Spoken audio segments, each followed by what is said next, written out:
Okay, welcome to another episode of Panakal podcast for Geeks. This one will be about Marvel's new series, Marvel's new What If series. My guests are Andrew Sides and Chris Engel, who is joining us at the last minute in the clutch because I needed a guest. I messaged a couple people because I was like, Andrew and I can do this, but I was like, it's more fun when you have more people. Especially when you're talking about comics, because I feel like comic fans, we can all rant about comics forever, and I don't think people want to hear just Andrew and me going back and forth. Honestly, I'm just trying to test to make sure we have good audio. I think we are live on YouTube. Besides, and Chris Engel, who is I just heard my own voice there, and so did everybody else. Chris Engel, who is and everybody just heard my voice one more time.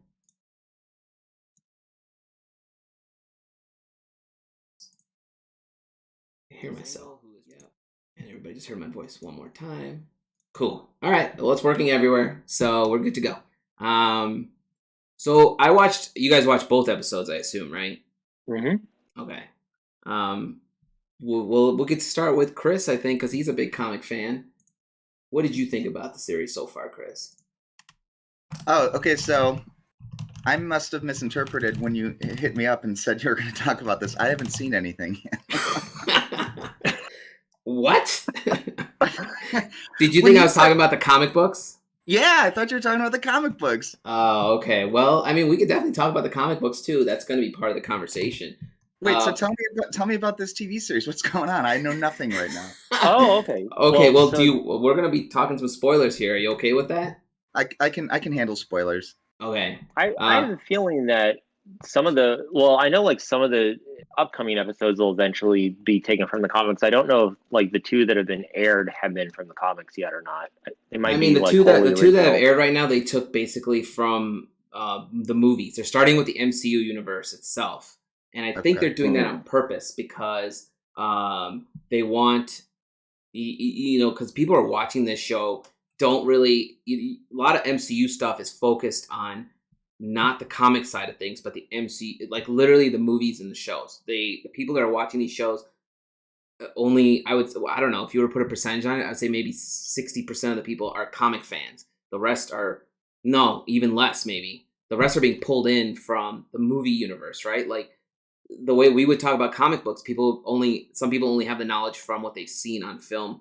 They don't know they don't know anything. They don't know the Infinity War that we all read, right? With all the characters coming together and stuff. The hype we've got in the movies is totally different because the X-Men were in the actual Infinity War, and they don't know that. So I feel like it's a smart play by Marvel to put, so the first one is basically Captain America, right? It's the Captain America we've seen, the movies we've seen, Captain America, the very first movie. It doesn't go across the series. It's literally, what is it called? What is the first Captain America? Yeah, the what if is basically, what if Peggy Carter got the super serum instead of Steve Rogers? Right. Okay. And it's kind of cool because she's dope.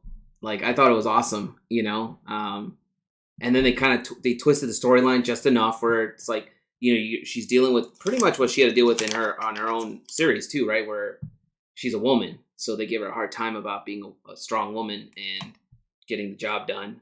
And then they kind of, I thought it was cool the way, I actually really am enjoying the, before we move into the show itself, I really love the way it's being animated. It's 3D. It's like cell shading. It's like 3D characters with a cell shading render on them. But then the backgrounds, I think, are all hand painted, it looks like. Oh, yeah. Because at the end of each episode, they show you kind of the paintings. Some of the backgrounds, and you're like, that was kind of cool. And I do know that one of the inspirations that the main character designer, I think, was pulling from was Leyendecker for a lot of the look of the characters and all that. I can see it. It's got that very, within that cell shaded look, it's got that kind of look that Leyendecker has with his figures, where it's very clear outlines, a very soft interior shading on certain things and whatnot. Yeah, I mean, I was trying to think of, it kind of reminded me of, do you remember the old Gorillaz videos? The band? Yeah. It's exactly what it started reminding me of, where they did everything in 3D, and then they flatten it into 2D and color it. Except in this case, they're doing a little bit of video game cell shading style colors. Chris, you're actually going to enjoy it if you watch it, man. It's on Disney Plus, obviously. Well, Alan, I did want to thank you for clarifying that when you said the gorillas, you meant the band. I was actually just envisioning the videos of actual gorillas. Hey, you don't know, man. Some people might be like, "Why is he referring to gorilla videos?" Well, like this episode, I thought you were talking about What If the comic series and not the show that I didn't even know existed. Well, so the first 2 episodes, the first one they did, the Peggy Carter is Captain America, and the second one was T'Challa as Star-Lord. But Chris, one of the later episodes will eventually be Marvel Zombies. Mm-hmm. Oh, okay. As an episode. And that's actually the one I'm like the most excited for, just because I love that What If story. I think it's so batty and weird and dark, and I think it'll be really fun as an episode. What is this? What is this on? Like what? It's on Disney Plus. All the Marvel stuff will now be. Yeah. The other thing I really like is it's introducing you to the Watcher, whose name I can never remember how to pronounce. Is it Uatu? I don't know. Uatu. Yeah, Uatu the Watcher. Uatu. Uatu. So like.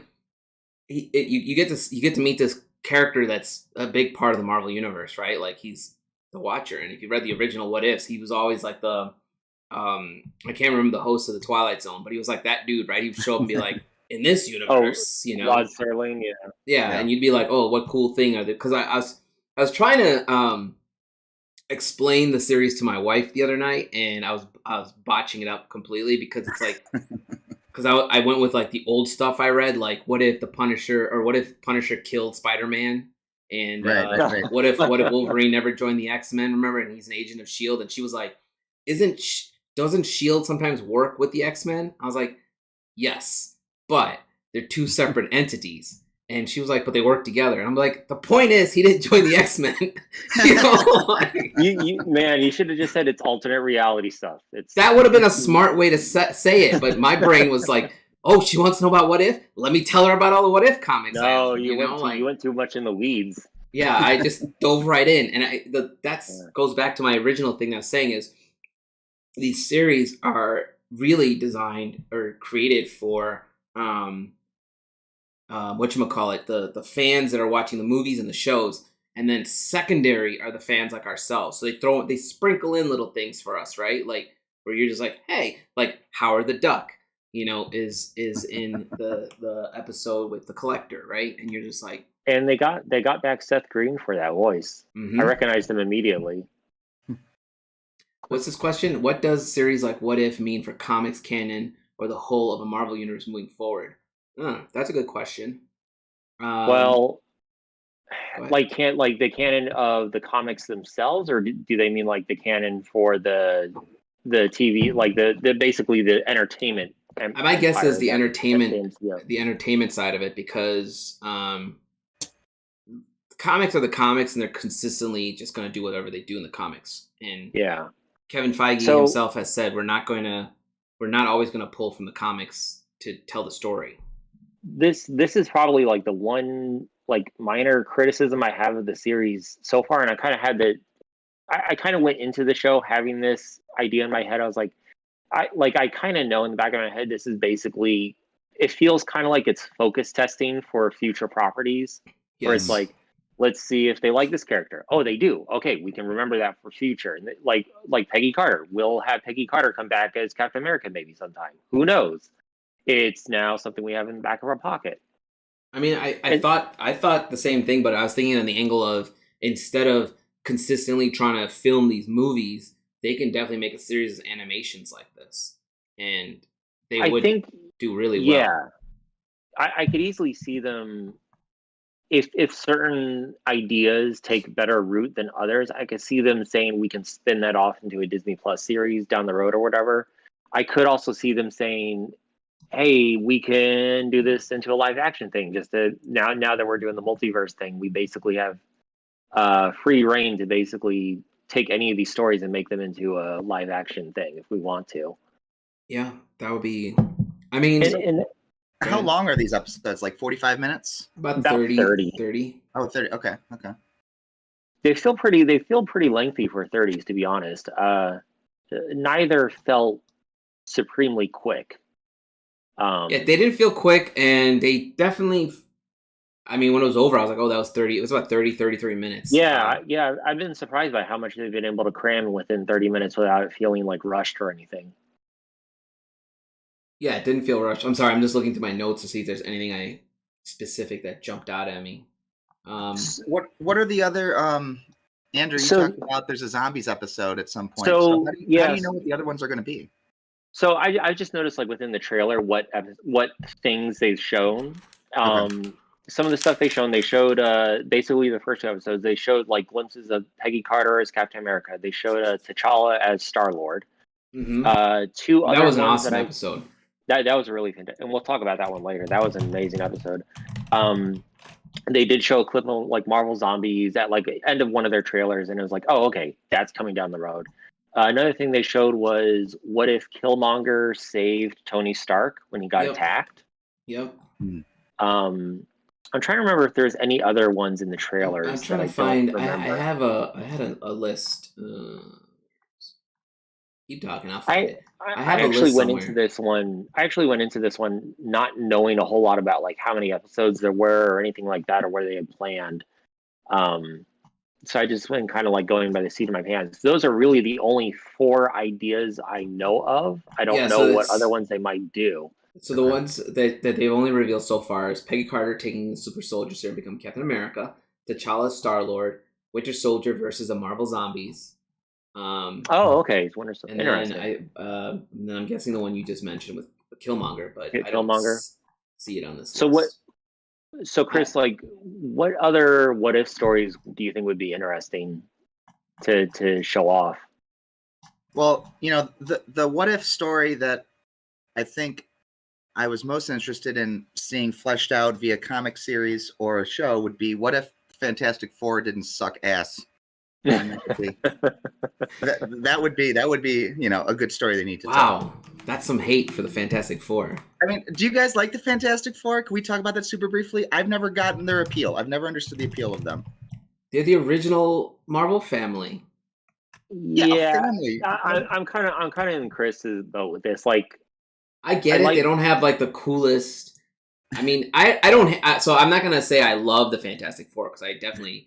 I'm but I like some of the characters. I don't really have a strong opinion. I actually like the Venture Brothers take on the Fantastic Four much more because it kind of makes sense. Where it's like if everyone else got like shitty powers and then Mr. Fantastic got like the best power, he's going to be even more of an egotistical asshole. I mean, I told Chris to read like the Secret Wars 2015 Secret Wars because we're going to do a talk about that because I like how they in the later years they developed Reed Richards to be like the super scientist, engineer, whatever other titles he's got, right? So they did something good with him. Sue Richards, I mean, they never really developed that character out too much, right? So she's just Invisible Woman. Like, if there's a cool storyline involving her, I haven't read it yet, to be honest with you guys. But it'd be nice if there was, because I actually don't think she's a bad character. But like I said, they haven't really developed that character. And then the Human Torch, I always thought was cool. They did. I remember there was I can't remember. It was in like the 90s. They did a comic series with him where he was kind of facing like the kind of like that rejection that the X-Men always face for being mutants, basically, right? And he's facing rejection because he's technically kind of like a mutant. He just shows up and lights up on fire. That's interesting they used him and not Thing for that story because Ben Grimm. I think Thing had his own. Thing had his own like early old school story too, just like that. And that's the other thing. Like Thing is the other one, right? Like they never really like those two characters. So like Reed Richards out of the 4 is the most interesting character because he comes into play when I had always. I mean, you probably know better than me. I always thought that they basically used Ben Grimm a lot more, and then Reed Richards just because those two had the more interesting backstories. Yeah, I mean, your super scientist thing is a guy that basically he can't hide his power ever, as opposed to like Sue or Johnny. I mean, yeah, the Thing was like, again, now I never read a lot of Fantastic Four like issues. I never, so I might be a little bit unfair towards them, but I think the reason why I never read any of those stories was because just the whole concept of them, they seem kind of boring compared to like almost every other superhero group or individual superheroes. it's just not like, I don't want to read about a family. I don't care. Well, I mean, go ahead, Andrew. Oh, go on. What I was going to say was, you go first. On, man. I can hold my thought. You go. No, because I think mine might be like longer. Oh, okay. So what I was gonna say is, I feel like I feel like what Chris is saying, to a degree, makes sense, right? You create this family. Nobody really cares enough to read about them, right? But they are like the original superheroes in the Marvel series, so people are like still like invested in them. But then they've done things over the years. Like I said, they made Reed Richards a super smart dude who comes into play when there's some cataclysmic event happening in the world, and if you read the Secret Wars part, it's cool because there's the alternative reality version of him, who's like a young version who's like super lethal but really smart, right? And then there's a current version of him, and they have to like work together. Like those are the only two universes that essentially, spoiler, that survive, and stuff happens from there that I'm not going to talk about because I want to talk about in another episode. But so that's where he comes into play. But then also, you remember their son is important to the whole Onslaught stuff that happens, right? Yeah. So like they found a way to make them integral to the Marvel world. So like, if they do there is a what if where and I can't, it's old, but it's like, what if they had different powers? And I don't remember what their powers were. But were they just like switching between, like, what if Mr. Fantastic had things power and so on and so forth? I don't remember. Like, totally different. I was trying to dig it out. I would hope it would be totally different, because out of those 4 powers, I mean, the Thing's power was pretty cool. So like, here's what strong guy, but what if volume 1, number 6? Over the years, many creators noted that Fantastic Four's abilities seem to reflect parts of their personal nature. Blah blah blah. So then they said, this story asks, what if their mutations focus on different aspects of those personalities? So it says, mechanic Johnny Storm becomes a living robot called Mandroid. Wow. Ace pilot Ben Grimm is now a winged dragonfly. Sue Storm has elastic powers as Ultra Woman. And most bizarre of all, Reed Richards is now nothing but a telepathic brain that somehow survives without a body, earning him the codename of Big Brain.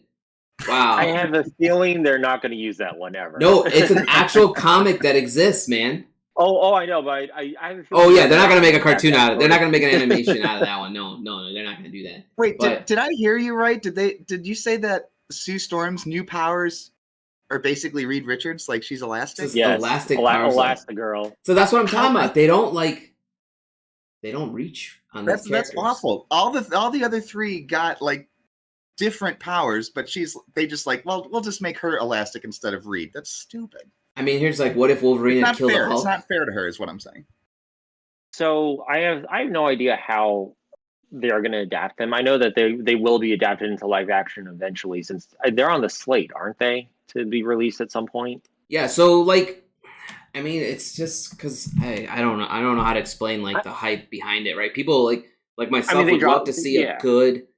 All the movies that have come out have been like and then bad, right? Like the first 2 that came, like the original one from like the early 90s was whatever. They did pretty good for the budget they had, but it wasn't great.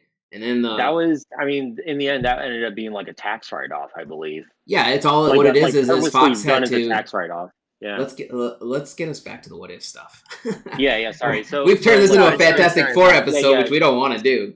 So the one last thing I'll mention about like Fantastic Four, just to get it out of my system, whatever. There was an interesting idea. I heard someone just kind of float as an idea, like, hey, this is how they could adapt it. The more that the movies and all that have been kind of going on, I don't think they're going to do it this way. You have the Fantastic Four actually be a super scientist family from the 60s.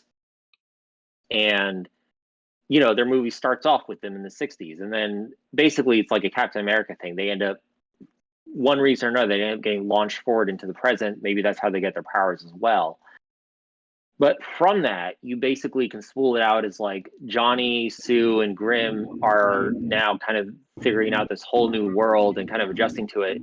Reed Richards, because he was more of the successful, like, father knows best type from the 60s, you kind of can play up that assholeness of him even more, because he's like, I fucking know what I'm doing. Like, I worked with Howard Stark, for God's sakes. How dare you? you can have like Doctor Doom actually still be around, but now he's like much older, and he's like, I know way better than you, Reed. You're out of your league in this instance. Just always the case. If they were going to adapt Fantastic Four, I would love to see it kind of like that, where instead of it just being like, oh, they're present day, things happen to them, whatever. I'd rather it be like, hey, take those like personalities that we understand from that era and just roll with it and bring them like fish out of water scenario. It works great. We love it with Captain America. We should see it more with like Fantastic Four as well. That might be the best way to do that family. I mean, yeah, they're like characters that you just got to introduce within another story.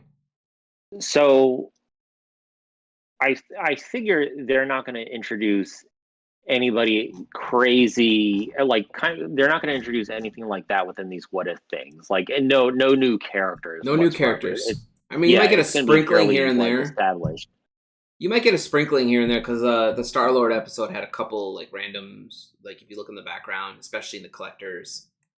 Yeah, but that's like in the background, like not. I was like really hoping for an Adam Warlock appearance because I don't know if you guys remember in the Guardians movie. Oh yeah, the egg. There was like the cocoon or the egg. Yeah. Yeah. Okay, I got a question for us. What kind of what if stories do you think the fans want to see versus what they're going to get? Oh yeah, see, this is exactly what we're talking about. What do you think the fans want to see versus what? I think they're going to get exactly what they want, which is a lot of action based on what's already out there. Like. They're not going to, like, randomly throw an X-Men character in there. They're not going to randomly throw the Fantastic Four in there. Like, I do know... Star-Lord one had a lot of stuff happening. Like, the Captain America one was like, okay, this is following the storyline, except where they all of a sudden introduce a Lovecraftian creature at the end, which is bananas. Yeah, the Tesseract gets used for, like, the Allies get the Tesseract before the Nazis do. You get like a proto Iron Man suit as a result. That was badass, by the way. Yeah, that was great. That was awesome. Where he's like, I know exactly what to do with this, and it's in a giant fucking. It reminded me of oh shit! What's that old anime? What? Oh, Rusty and the Big Robot or something. Mm-hmm. Exactly. Yeah. The Jeff Darrow thing. Yeah. So Chris, what happened was because Steve Rogers didn't get the serum, he's still in his weakened state and everything. Howard Stark actually ends up building him a prototype Iron Man suit. Oh, okay. And they're able to power it using the Tesseract, since they actually have possession of the Tesseract and using it as a power source. Okay. It's pretty cool. It's a pretty cool way to bring that character, keep that character there versus saying you're still weak. Yeah. Yeah. Oh, I did love. So this is a fun little touch. I did love that Peggy Carter, because she was already a really fit physical specimen before she took the serum. Like after she took the serum, she's just stupid strong compared to Steve Rogers. She just gets a little bit more buff. So I was wondering, I was like, what are they gonna do like for transformation? A little more buff, but she can like freaking stop an entire truck. She was flipping trucks over her head like they were nothing. She's like, the fuck out of my way. And I did enjoy. So they made her a little taller, a little buffer. I enjoyed that whole sequence where she jumps down and just like wrecks all those Nazis, right? Like she throws her shield at one point from like a very long distance and knocks this dude, and it comes all the way back up to the roof. I'm like, that's cool. that shield is one of those things where I'm just like, as a kid, I remember that shield. I'd be like, how the fuck did that thing get back to him? But Spider-Man said it best, right? And what is it, Civil War? He's like, that thing defies the laws of physics. Yeah. Kind of. Okay, So going back to the question, like I do know that it's kind of like a weird guessing game of knowing like what isn't available. Like I do know that Scarlett, like specific reports like Scarlett Johansson, Tom Holland, Downey Jr., Steve Rogers, like all of them were unable to come back for this for various like contract or scheduling reasons or whatever. So then you kind of know, okay, there's going to be some story involving Spider-Man. There's going to be some story involving Black Widow. We already know at least what the Iron Man one is, because it's going to be probably the Killmonger episode, unless they do another one with him down the road. Sure. I think Hemsworth was able to reprise his role, so I know there's going to be a Thor episode somewhere. There's a Thor. I think there's a Loki, because I heard that they got Tom Hiddleston. Hiddleston. So I'm not super familiar off the top of my head of what a stories are with those particular characters.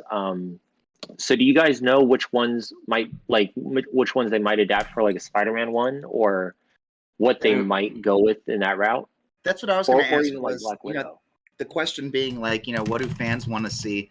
What's the Spider-Man what if that's like that would be a good story? Because I don't know a ton about Spider-Man. There's so that's exactly right. I had to look it up really quick, but it's what if he kept the symbiote? So that was the symbiote? question I was going to ask. Was like, where are they going to? Would they be able to tread in that kind of water? Or because Sony owns all that crap, are they going to be like, no, we can't use that stuff? I think Sony's smart enough to say, hey man, we're making millions of dollars, literally doing nothing. Like all they've done is license out a character and they just kick back and collect the residuals. Yeah, but they're still going forward with their weird Spider-Man universe, like with Mobius and Morbius and Carnage and Venom now and all that. So I wonder if it is kind of like Disney's like, we don't want to touch that, even though that's like an obvious what if story. All those properties they have to keep going forward with, because I believe the same contract that they had for the Fantastic Four exists with these characters. If they don't use them every X, they lose the rights to them. So Sony doesn't care if that movie's good or bad. They're literally just like, hey man, that's why like those Fantastic Four movies were just like not that great, but good enough to get made, because they were just like, we just need to use these characters instead of just selling them back, right, or whatever. Well, that was also a case of, if I remember right, the producer at that time did not like comic book movies, and so that's always a problem. He really didn't care about how that was made. He was just like, I don't care. I just get it made, get it done, so we can collect our paycheck. And didn't those also come out before the first Iron Man movie, which was like 2008? Because Iron Man kind of reset the whole comic movie, canon. Right? X-Men came out in 2000, if I remember right. Yep. Yeah, it did. And at the time, it was good, but when you go watch that movie now, it's not that good. Yeah, I would like to see a what if with some X-Men characters in there. And that's that would be neat to do, but I don't think they would introduce it within this series. They would probably want to introduce it like within the live action series or whatever first, and be like, hey, here's the characters, here's our take on the characters. No, this is like a soft boot into the series to just see people, and people are interested. Like I said, so let's talk about the Star-Lord episode. Like, I actually really enjoyed the fact that they made it T'Challa, and they kind of like I would say they put kind of more of a fun spin on it. Even though Guardians is already a fun like movie to watch, I enjoyed the little spin they put on it. Like, when he's stealing the Power Stone and the guy's like already knew he was Star-Lord and was super like fanboying over him, and I was just like, this is cool, Yeah, like, so Chris, T'Challa ends up being like an insanely successful Star-Lord compared to like Chris Pratt's Star-Lord.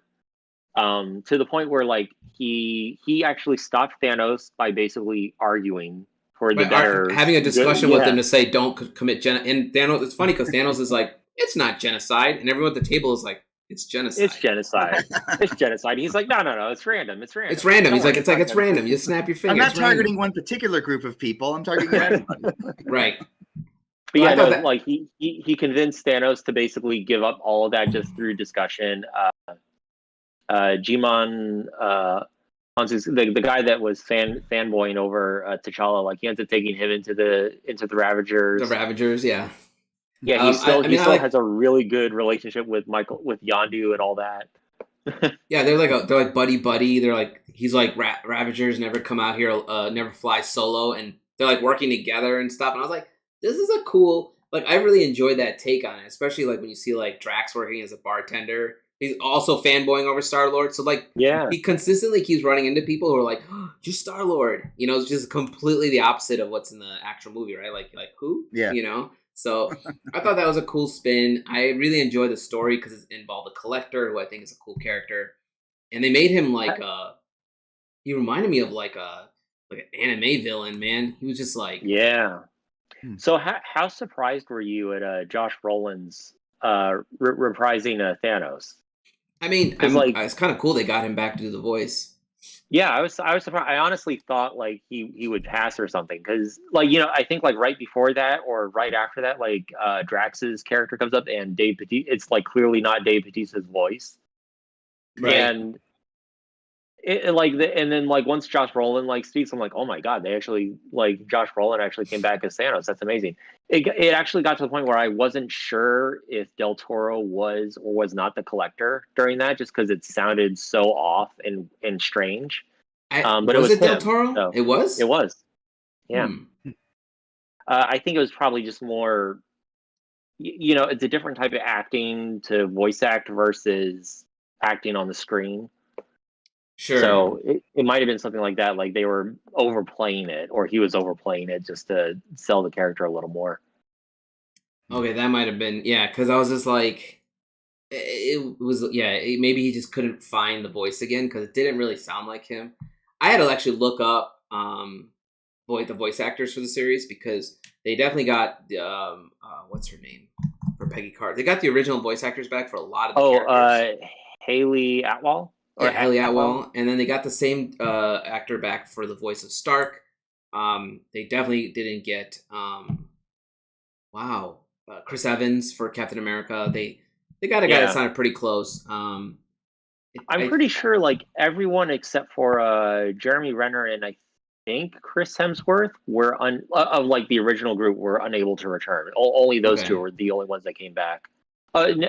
Also Sam Jackson, he came back as well, but I'd be more surprised if he didn't for some reason.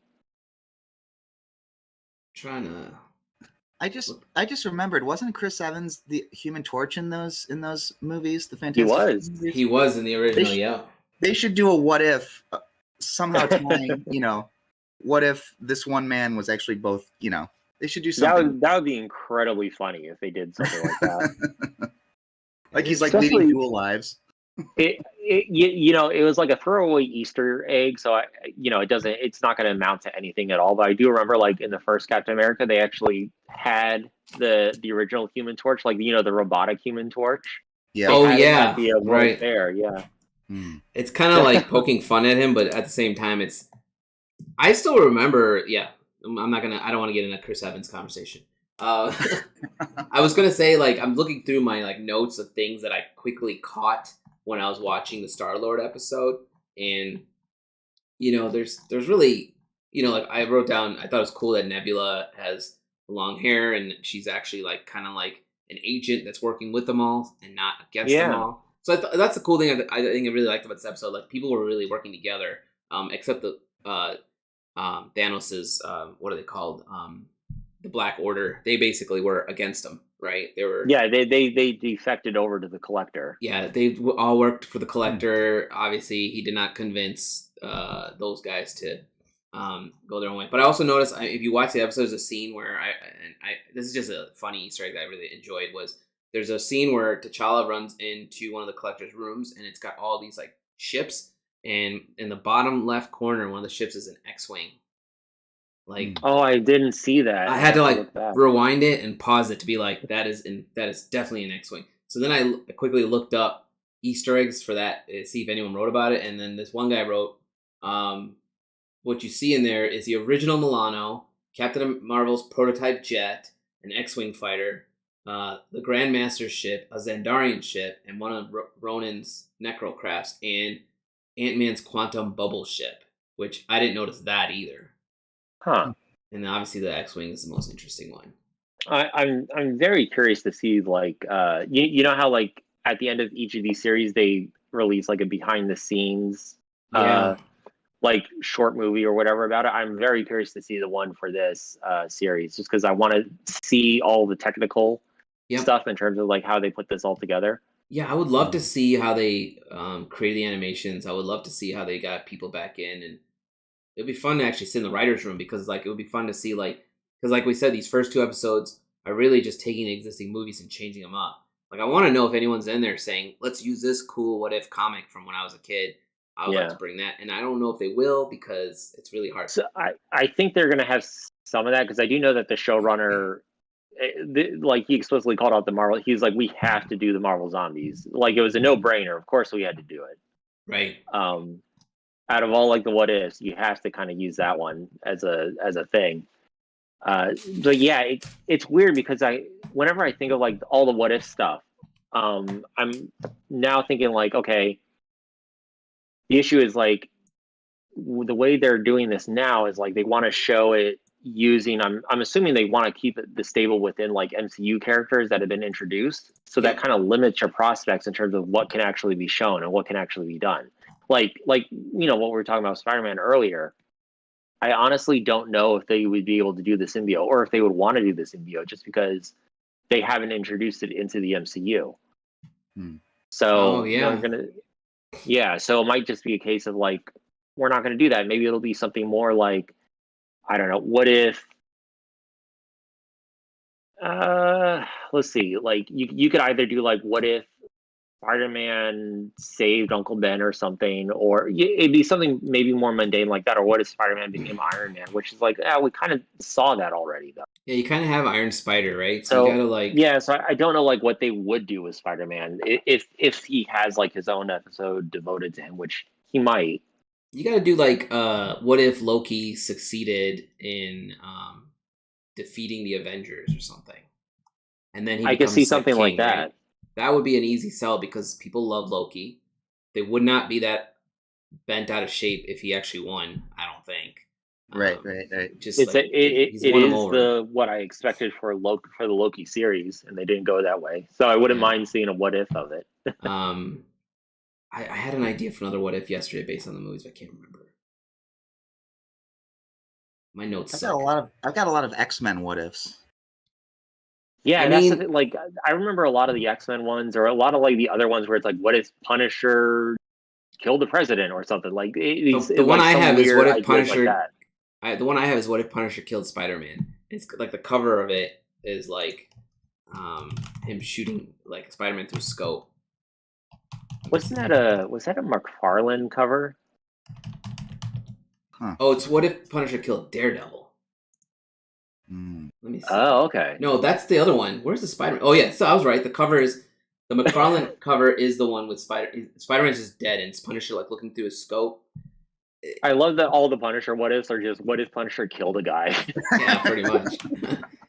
That's what he does. The more interesting what if is like, what if Punisher didn't kill a guy? What if the Punisher relaxed a little bit? Yeah, what if the Punisher just chilled? Because it's like, not today, guys. There is actually a what if Punisher became Captain America, which I did not realize. He looks pretty badass, actually. Oh, so you know what? Going to the Loki one, I could see them doing like, what if Loki got possession of Mjolnir instead of Thor? Yeah, I mean, can like, see that. Somehow you could spin that in. Yeah, but if they weren't worthy to wield it. Well, I mean, so there was in the Loki series, there was the one Loki that was worthy enough to wield Thor's hammer. Was that actually Thor's hammer? It was. He never actually used it. Did it? Never actually used it, but like they said that was what that Loki was. Like he was supposed to be the Loki that he's the variant that was worthy. He was worthy, and as a result, he's incredibly egotistical.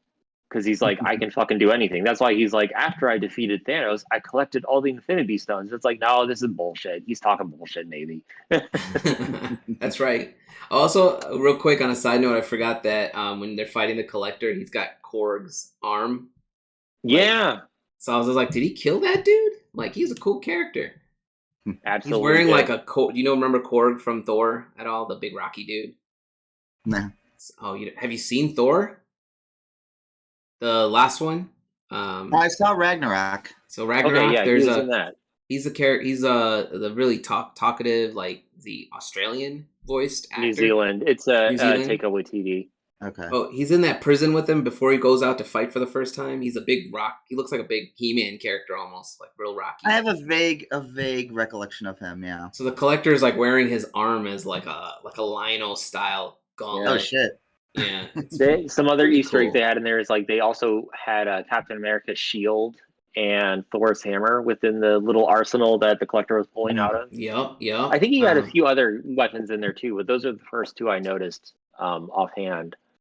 But it was like it's little throwbacks that I like too. Like, if you go back to episode 1, I'm just writing on the scanning notes here now, but still. Where like they're on the train and they're trying to stop that train, which is the main part of the movie where Bucky falls to his death and becomes the Winter Soldier. But he falls and Peggy grabs him by his arm and pulls him back up, and he's like, "Whoa, he almost ripped my arm off." And I was just like, "Yeah, that's like the arm, right?" Like, but it also had like a throwback, like it basically showed. But so instead of Bucky getting captured, Steve Rogers gets captured, right? Yeah. And they obviously figure out how to get him out of that armor, and they have him as a prisoner. But the one thing I will say, if there's something I didn't like about the first episode, was they didn't really lean into the Red Skull character, who, is supposed to be this like badass, like mastermind character. And he really pretty much is a wacko in the series, right? He's like a cultist, for lack of a better word. Yeah, he's a crazy cultist that gets upended by his own ambition. Yeah, he's just like, I've pulled forth my champion, and the tentacle just like grabs him and just like squishes him, and you're just like, that's it? That's it? Like, like he's gone?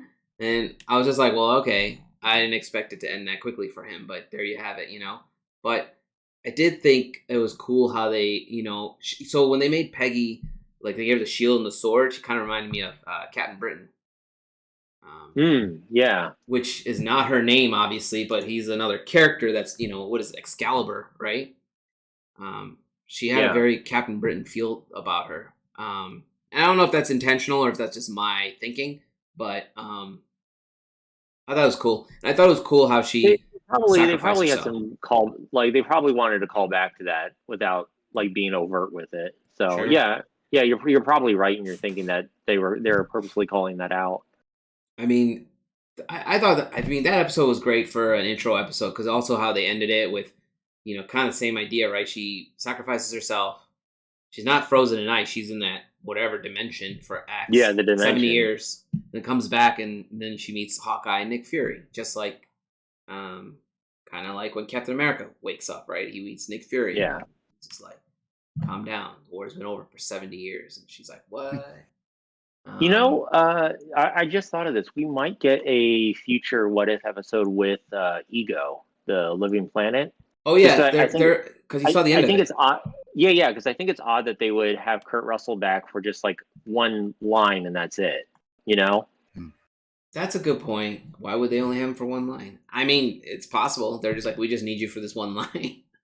I wonder. I mean, like, yeah, I mean, they could have just pulled him in for one line. I imagine maybe they said, hey, while we're shooting this up, while we're recording your lines for this episode, do you mind like just doing one line for this episode as well, kind of thing? Because I imagine, I think, what was it?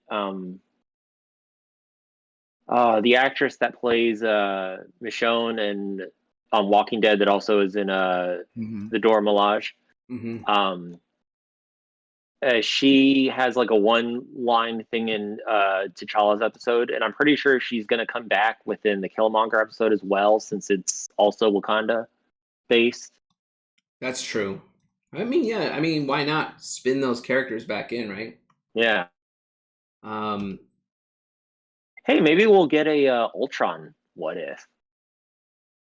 I mean, if they did an Ultron, What If, it'd be badass, because there's a.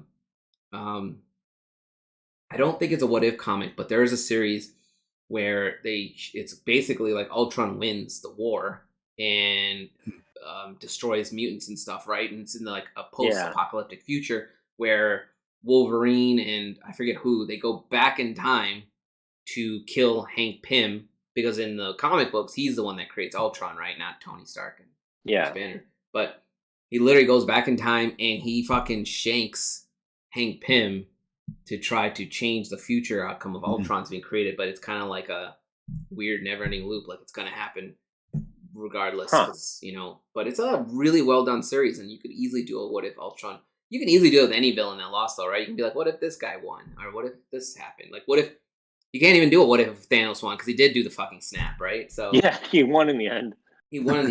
I thought it was cool. I mean, going back to Star-Lord, I thought it was cool to see Thanos like chummy with everybody. He was just literally like hanging out and having a drink, like.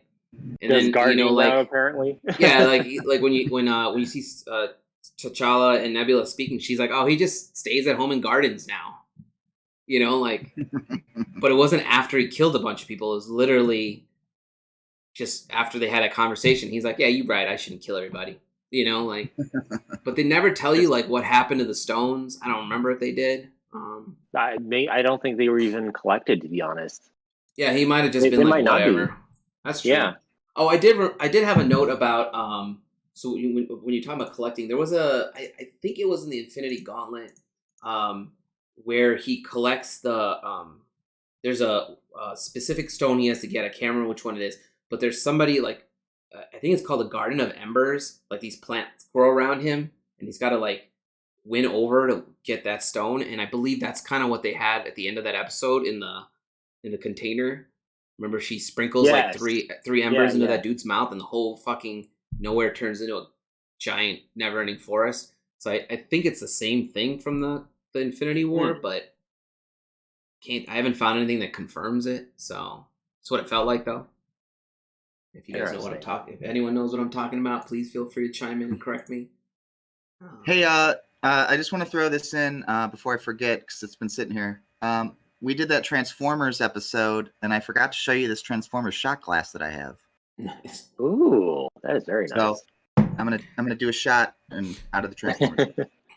You should do a shot because you didn't watch the shows yet. I would. So I definitely do recommend watching them. There are some fantastic animation. Really great action. I remember really great action within the Peggy Carter one. There's some pretty good stuff in T'Challa too, but not as much fun stuff as the Peggy Carter one. From what I mean, like these come out like weekly or what? Yes, every Wednesday if I remember right. Okay. They only have like 2 so far. They've only started like 2 weeks ago. Okay. Yeah. Well, so my friend Sean said keep a close eye on the intro, and I didn't see anything specific. And I messaged him. Oh, within like the fracturing of it and all that. Yeah, I think that's what he was talking about. Yeah, like maybe as hints for future episodes. Let's see if I can find. What if? You know, you could even do a what if. Now I'm like thinking about it more. You could do a what if of like, what if a different character got the gamma radiation instead of Bruce Banner? I mean, you know what they could probably do is I could see Marvel doing this. What if Black Widow got gamma radiation instead of Bruce Banner? Because they like to pair them together. That would be fun. That'd be fun. I mean, I'm trying to see if I can find a thing on the Shattering, but he made it sound like I should notice it immediately, but I didn't. I watched both those intro. I mean, it's at the very start as like Uatu is given his spiel. Yeah, I know what you're talking about. Alan, I can't believe you brought up Excalibur. That's So I brought up they were like the British Fantastic Four. Like, come, they were more like the British X-Men, man. Why you gotta insult them? Did you read Excalibur? Did you read that series? Yes, I do. I actually really loved. I read more of the modern ones. I didn't read the old school ones initially. I had to go back because I started reading Excalibur when I love Nightcrawler. He's my favorite X-Men. So when he left X-Men at some point, he joins up with Excalibur, who becomes part. It was almost like they said, "Oh, we have X-Men, we have X-Factor, we have X-Force," and Excalibur technically wasn't an X team, but they somehow merged them into the storylines. Right? They just became part of the X team. So that's how I started reading Excalibur. And if you're reading, I would love to do an episode on this. If you're reading the Sword of X, Powers of X, House of X, Sword of X, all that stuff started happening in Excalibur. Oh, okay. So it's actually really well written. So yeah, it's also one of those hard sells because it's like most people are used to reading like X-Men, Spider-Man, whatchamacallit. I'm trying to think of other Marvel characters that I used to love reading, but like Moon Knight, like some of the mainstream ones, right? But then you talk about like Fantastic Four, it's like, who's reading Fantastic Four? Not many people. Like, who's reading Excalibur? Maybe me. Yeah, just me. I'm keeping them single-handedly, keeping them alive. But the story is actually really interesting. That's why I'm reading it. Otherwise, I'm very particular about what I spend time reading, because I only get so much time to read, with a kid in the house. So like, if I start reading a comic book, I'm like, issue 1 sucks. I don't even bother with issue 2. Like, I'm just like, oh, fucking read up on this on Wiki or Reddit or something. Yeah, because I don't have the time. But like I'm actually thinking about reading some What Ifs now, because the show kind of made me feel. The one thing it did make me feel is nostalgic, because I remember when I was a kid and I saw my first What If, which was What If Wolverine joined Alpha Flight. Do you remember Alpha Flight? Right. Yeah, it's for the Canadian team, right? And he joins because he's Canadian technically, right? So he joins. I thought that was canon. That's not canon at all. Maybe it wasn't Alpha Flight. It was like, basically, it's like he doesn't join the X-Men. Oh, it's What If Wolverine joined S.H.I.E.L.D. I said it wrong. Oh, okay. So he doesn't join it's like Professor X shows up and tries to give him a job, and he's just like, I'm cool over here, and he becomes a S.H.I.E.L.D. agent, and he's literally like got a gun, he's wearing all black, and that's the first time I saw What If, and then the second time was the Punisher kills Spider-Man, because my cousin had it, and he was just like, it's one of the few comics I was allowed to read in his collection. He had a lot of his comics in like hard bags and boards, and they were super protected, and he hated anyone touching them. But then he had like a small stack of comics, which is apparently his junk pile. Yeah. I don't know what the fuck it was, but he'd be like, "Go ahead, you can read that one." I was like, "Oh, this is cool." I'm like, "Wow, Punisher killed Spider-Man? That's not cool," like. And then all the stuff that he had to put up with that. So I found a couple images of the Shattering. I don't see anything here that's like too out there or whatever. There's a little hint in the right corner of a dude with white streaks, and that might be Reed Richards. Oh, I'm gonna go out and say it live. That might be Reed Richards. I'll have to look this up then. So I figure, I imagine what they're going to do for this, because I think this is going to be more than one season, I believe, because it's kind of like it's animation. You can kind of just keep doing it as long as you need to. I imagine for the season finale for this, they're going to do the Marvel Zombies for the season finale, just because that's a really well known What If. Be a fun way to cap it off. The zombie ones. Zombie ones, yeah. The zombie ones are in there for sure because people love it. Why not? Oh yeah, I know it's in there. I'm pretty sure they're going to do it at the end. Killmonger, I don't know if that one's the next one or if that one's going to be like a little bit later. To be honest. They got okay. I mean, I found the list, but they're not giving away. Alan, I think you're misremembered What If Wolverine joined Alpha Flight. I think that would actually be an interesting What If. Let me see if that I could have sworn he actually did join Alpha Flight. He was never a part of the team. He was working with the Canadian government, I think, at some point. And then Professor X was like, "Hey, come on over here," and he's like, "Yeah, this sounds good." But like, I don't think he was actually. I think Alpha Flight was formed after Wolverine stopped working with the Canadian government and became part of the X-Men. Then Canadian government formed this Alpha Flight team. Yeah, I think you're right. If he would have stayed with them, and then maybe he steals Jean Grey away from Cyclops. I mean, no, it actually exists. It says, "What if Wolverine led Alpha Flight?" Yeah, I mean that's. Oh, so I didn't. I wasn't. I must have. I mean, I didn't. Could totally not make that up, but I must have just regurgitated some old information. So here, I found a list. Here it says, "What If Episodes Guide Everything We Know About All 10 Marvel Stories." And it says Captain Carter, let's hear 'em. Iron Man and Killmonger, MCU Zombies, T'Challa as Star-Lord, a severed Ant-Man head, and the fucking image is just his head sitting on a chair. An alternate Avengers lineup, which looks a little bit like the Guardians. I can see them kind of doing that, like rejiggering it a little. So it's like Doctor Strange and the Guardians or whatever. Yeah. Trailer is a pan shot at the assembled Avengers during the Battle of New York. Shows led by Gamora, Star-Lord, Black Panther, and Thor. Clint Barton as the Hulk, so Hawkeye becomes a Hulk. Okay. Spider-Man as the Sorcerer Supreme, so Spider-Man as Doc Strange. Okay. That's cool. And it looks like I can't tell the characters in there. So that's the list, right? No, where's number 9? Where's number 9? It says 10 things and it stops at 8. This is a bullshit article. What if they delivered on what they promised? Where's the other two? Do you guys remember the Secret Defenders? The Secret Defenders? No. It was a 14. I think it was Ghost Rider, Wolverine, Doc Strange, and I think maybe Daredevil. And they had a comic series in the 90s. And the only reason why I'm bringing this up is to bring it back to Fantastic Four, because that's everybody's favorite comic superhero team. They fought the Fantastic Four, and Wolverine like slashed Ben Grimm's face, like he like cut off chunks of the thing's face. That's interesting. And the thing wore a mask. Oh, here it is. Like, Secret Defenders. It's Doc Strange, Wolverine. Ghost Rider's in there.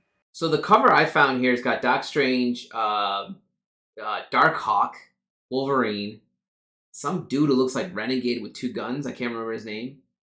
And the Spider-Woman with the black-white outfit. That's one. Man, I would love for them to do like a Ghost Rider thing within this What If, even though I would love to see Ghost Rider. I don't think they would. Yeah, I would love to see him again. Like just do another live action thing with it. He's a fun It's a fun character idea. Does Marvel own the whoever makes the MCU movies? Do they own his property? Yeah, it was part of Fox, so now it's back at Marvel got like. Ghost Rider was someone else, wasn't it? Wasn't it Paramount? Let's see. But it doesn't matter. It's still owned by Fox now, or sorry, it's still owned by Disney at this point. Okay. It says how many Ghost Rider movies did they make with Nick Cage? Was it just the one? Two, surprisingly. I've never seen the second one. I heard the second one is. So the second one is done by the directors of Crank and Crank 2. Oh, that's what those camera angles were. Yeah, so like when I heard that, I was like, "That's amazing," because I love those movies. I think those are amazing movies. And yeah, it was this weird thing of like, I think it was a case of them being like, "Oh, we want to make our Ghost Rider movie," and then the studio was like, "Well, about that, can you take it back like 2 notches or 3 notches, maybe 5 notches from what you were planning to do?" So there's spots in it where it feels like you're watching one of the Crank movies just with Ghost Rider, and you're like, "This is insane. This is awesome." And then there's other parts where it feels like someone put a heavy hand on and said, like, "You need to calm this down." Oh, I only saw like a couple episodes, like a couple trailers for it, and then I saw like some YouTube videos here and there, and it just didn't catch my interest, right? Like I actually, it's the same thing with the first movie. I like parts of it, or like most of it was like, but parts of it were like, that's cool. It's actually a cool effect. They did a great job making him look like Ghost Rider. If you get a chance, you YouTube him in his gear playing Ghost Rider. Like he's got like this like a neck guard with these lights on his faces, kind of like this is where the fire's gonna go. And then it's Nick Cage like walking around. He's got like a skin cap on and everything, for his head, and he's literally like Nick Cage being Nick Cage. And it's like, I don't know how the actors kept a straight face while he was like in their faces like that, like like my penance stare, but in the Nick Cage voice because he's not Ghost Rider, right? And it's kind of funny to watch because you're just like, you got to give props to the actors. Like if you watch any like Marvel stuff where they're filming and there's no set except all blue screen and they have to act to it, like when they're fighting Thanos, sometimes it's just a dude holding a stick and you gotta like look up, like his head's right there, like. But there's no actual Thanos in the room with you. I'm like, you gotta give him some props because they act really well. Nick Cage, I might watch the second Ghost Rider now because we're talking about it, just because I gotta get it out of my system. It's I think it's like a 6 or 5 out of 10. Like it's like got a couple neat bits, which if you just YouTube those, that's it. That's all you really need to watch because it's like okay, then I got enough out of it. Yeah. Like long stretches are boring, and then there's very interesting parts in between those things. But you know what? Like, so it's not a what if, but I could easily see this being a what if they ever went this route. If they ever wanted to, it would require them to basically introduce a lot of things just out of the blue to make this a what if story. But within the comics, there is. I don't remember the exact name of what he's called. It's basically Ghost Rider in space, I forget what his actual He's just title called. is. I think he's just called Space Rider. Like but he's got like a helmet on, right? Yeah. So he has a helmet, and inside is his skull. Yes. Yeah. I thought that was Jason X. It kind of is. Yeah. No. So Alan, did you it's see? It's just as bad. So did you see the comic story where he basically abducts Thanos when he's a baby? Yes. Wouldn't that be amazing? What if story? He's got to like keep him protected. Remember? He keeps him protected, and he's basically saying like, because he travels back in time and abducts Thanos as a baby, and he says, right. "I know what bad shit you've been up to. I'm going to purposely abduct you and raise you to be a good person." Yeah. And he fails every step of the way in that journey. I mean, it's kind of like going back to that. Like, I think the argument is like Thanos ends up turning worse as a result of like Ghost Rider trying to fix things. Well, you got a fucking flaming skull, basically a demon raising you. You know? Yeah. Not everyone could be Hellboy, but it's kind of like that kind of storyline is kind of, I feel like, is what they, it's like one of those things where it's like things have to happen as they're supposed to happen, otherwise it throws off the timeline, right? Like, yeah. So like I kind of like how we got like the Loki series first, so kind of explain some stuff on the timeline, and then it kind of introduced you to the idea that there are alternative realities out there where the characters could be different people at all times, and then they release the what if stuff, so when you see it, you're not like, this is fucking weird. Even the what if stuff is pretty tame because it's not like it's not like that. Like, it's not throwing something totally out of left field, or it's like, what if Thanos was a baby and he got abducted by someone and tried to raise good or whatever. It's more like no, what if this is that? Like, I think if somebody had introduced a Thanos baby being raised would be a cool concept, but I think they did a cool. I think what they did the unexpected angle, like, right? Where they made him, I can see that being like a season 2 or season 3 what if thing. I can't see that being like a season 1 idea. I mean, they got to feel it out, right? The fans are like, so far it seems like they're interested, and at some point, I don't. So like I said, they cater it towards the fan base, the fans of the MCU universe, not the comics. And I don't think, as long as they keep that going, I think they'll do just fine. They're gonna run into a problem when they decide to please somebody like myself or you, or Chris. I mean, they haven't yet, just because it's. I mean, that hasn't been their MO with the comic stuff. It's been more, we appeal to mainstream audience, and then we introduce some Easter eggs here and there that if we want to take them, we can take them, and then the comic people can feel smug. Otherwise, comic people can just feel delighted to be like, hey, I'm just happy to see a Marvel thing, right? I was the same way with, like, I'm not going to fall into a whole Star Wars conversation, but I was the same way with the Star Wars movies. I know they weren't the greatest movies that came out, but I was just happy to get some Star Wars films, like after, 20 years of nothing, 25 years of nothing. I was just like, okay, I got these. They're not the greatest movies in the world, but they're not bad. They're not as bad as people say. They're not. They had potential to be better, which I see. But at the end of the day, they weren't that bad.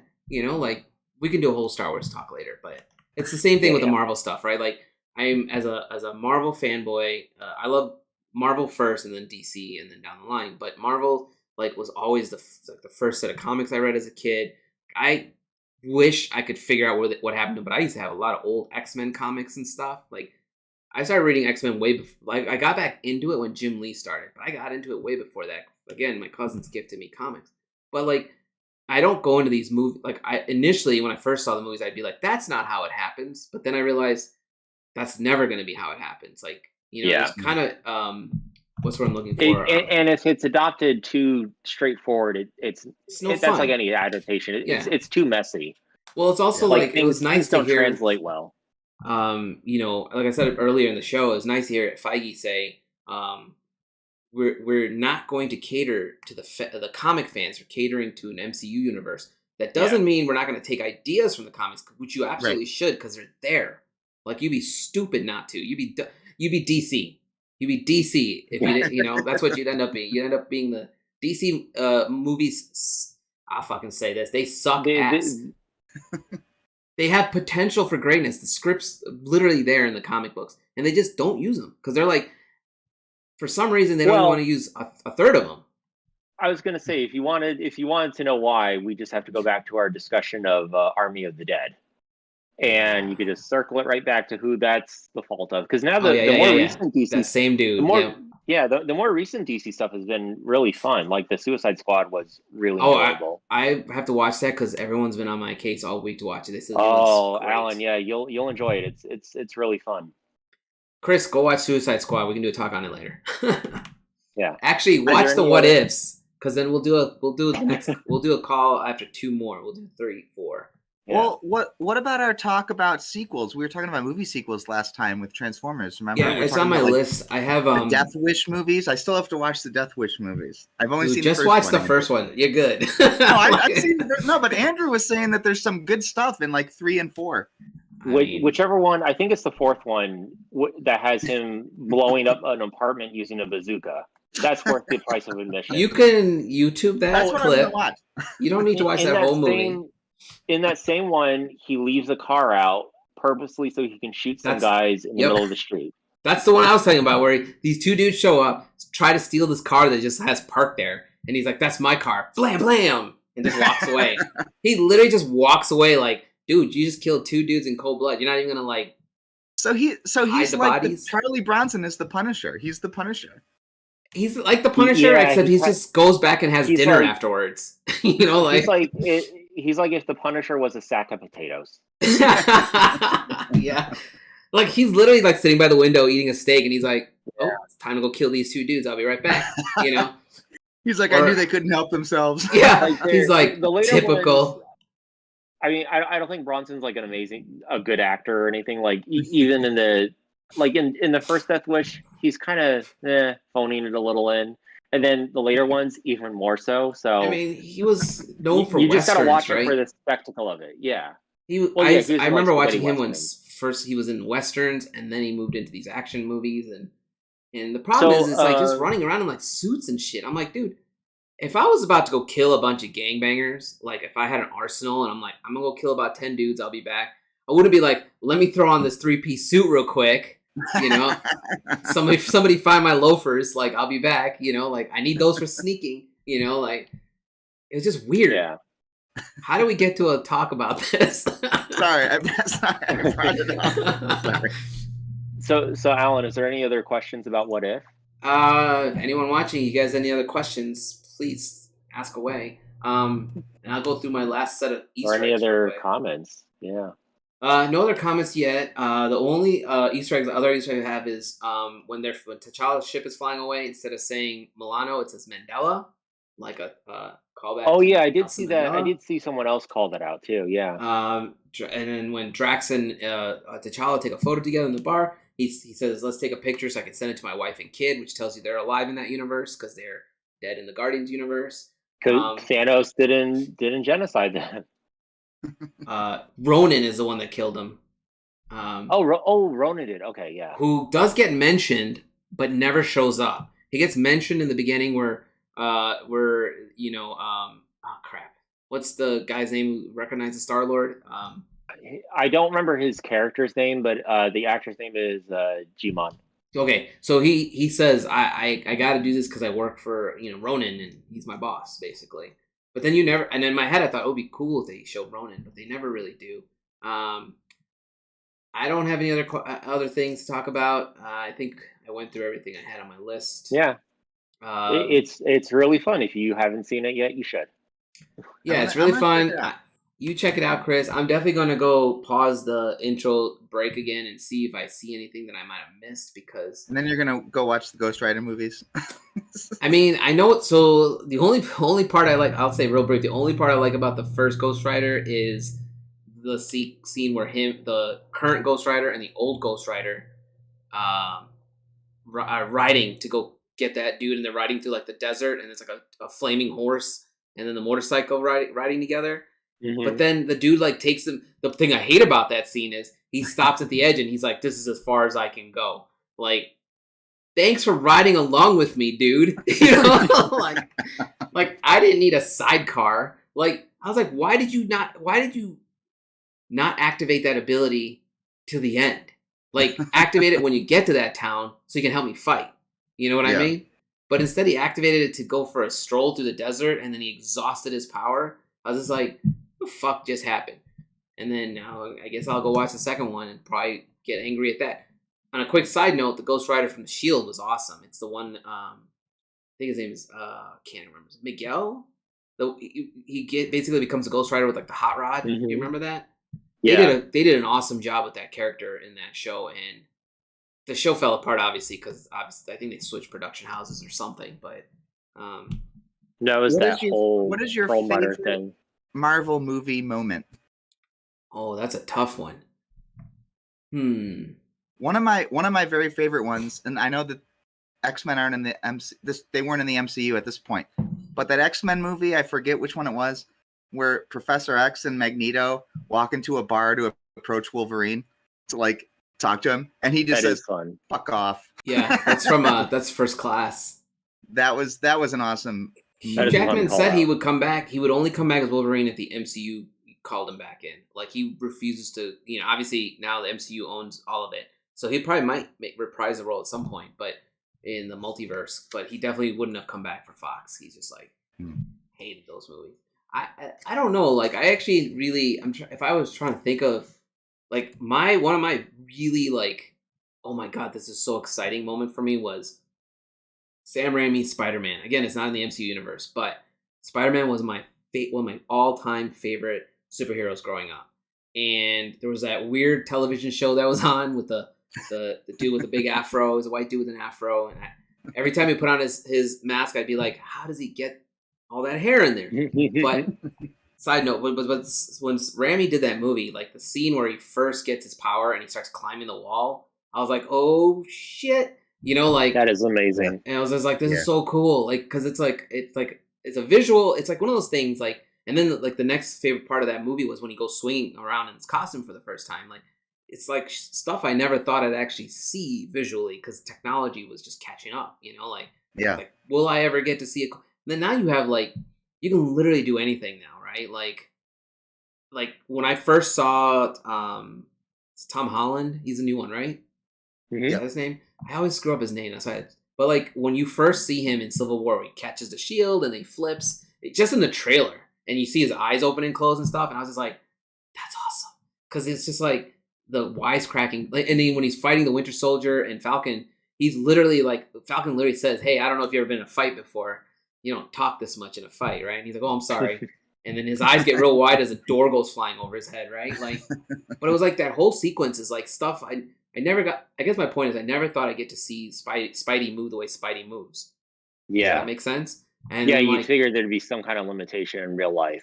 Right. And there were limitations to the Sam Raimi stuff too, and that was the technology that existed back then. Because that's why you only get so many swinging scenes, right? Because it's like that shit took forever to render. But then now they're just like anything you want, anything you can come up with, they can make it happen. And I'm like, this is beautiful. Like, we're entering a cool step, in the films. And I get it, it's expensive, and I get it's some people, I personally don't need to go to the theater to watch these things. It's fun. I do miss the experience of it, but I'm fine just watching it here as long as I get to see it somewhere. Yeah. But that might have been a longer answer than you wanted, but there you have it.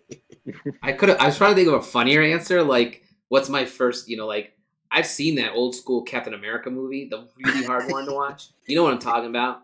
There's two of them, right? And then you mean the one where Captain America says, "You got to pull over, I think I'm going to be sick," and he pulls that move like twice in the movie. Yeah, and you're like, yeah, something wrong, sir. And I've seen the old Dolph Lundgren Punisher movie. Do you remember that?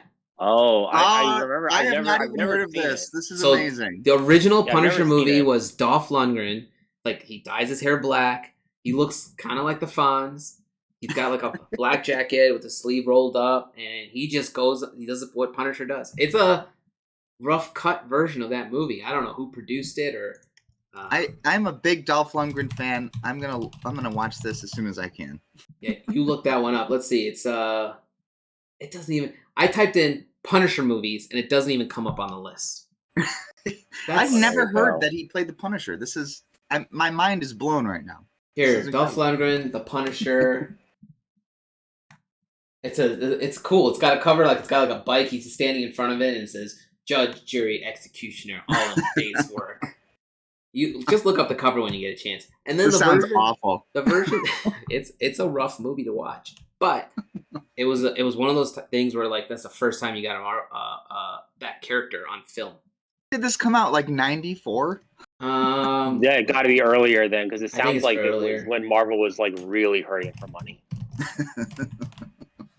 Let me see. We'll do this real quick and then call it. I mean, he was in the best Rocky movie ever. Rocky 4 is the best one. I'm gonna make a guess and say that this was a canon movie. You're probably right on that. 1989. 89. Okay. Holy shit! That puts it in the right context. Was it a canon movie? How do I know if this is canon or not, though? Who's the producer? The producer is who's the production company? The production. Let's see. Produced by Robert Kamen. Where the fuck is the production information? I can't wait to watch this piece of shit Here, movie. let me go to IMDb. I'm going to IMDb here. It doesn't list the production company. Go to Wikipedia. Wikipedia is unfairly maligned, but they've got good info. This has become the Dolph Lundgren Predator channel, people. I mean, this is just the last minute. This is just the last minute of the show. We got to look this up. Where's the wiki? There's no wiki for this?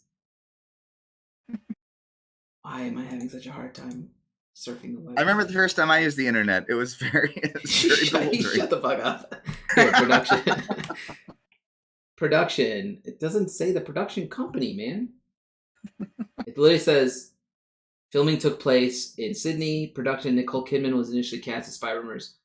Blah, blah, blah. Nicole Kidman. Produced by Robert Kamen. Cinematography, music, production. New World Pictures.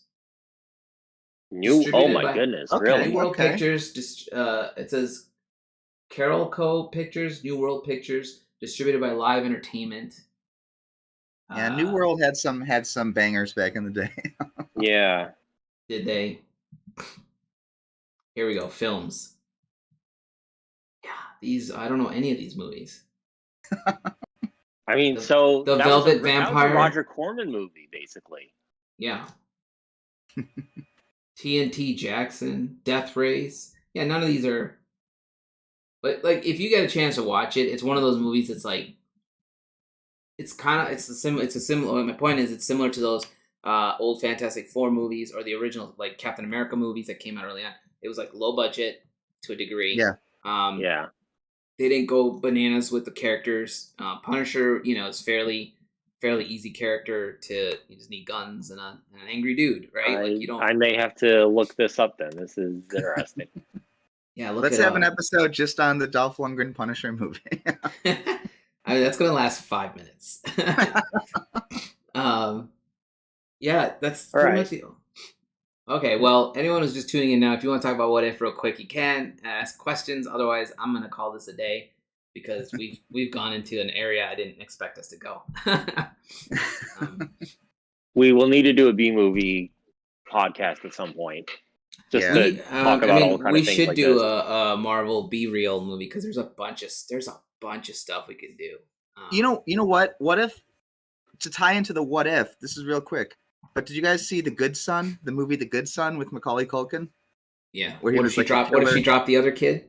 Yeah. So, what if she saved Macaulay Culkin and dropped Elijah Wood? That's a whole new movie right there. I still haven't seen this movie, but my wife swears that she's like, oh yeah, it's The Good Son. It's like, I've never heard of this movie. What are you talking about? I mean, you basically just get a serial killer. So pick a serial killer movie, and that's Macaulay Culkin. But he's like a 12-year-old. It's amazing. It's not amazing. Okay. It's awful. But it's awful. Might like it. You actually, it's a pretty good movie. You might like it. I'll have to look it up.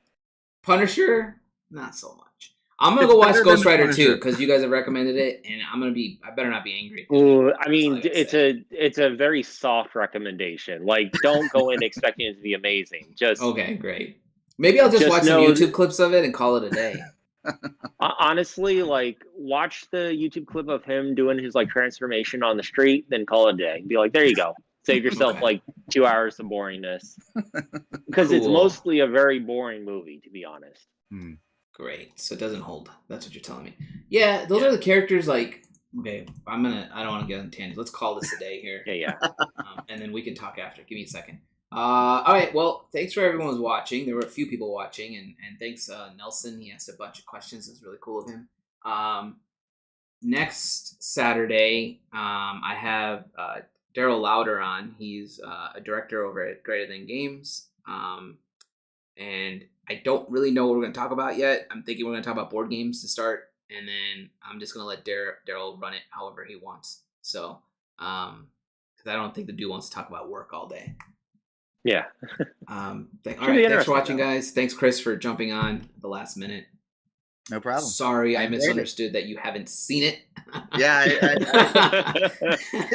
Hang on a second. I'm going to take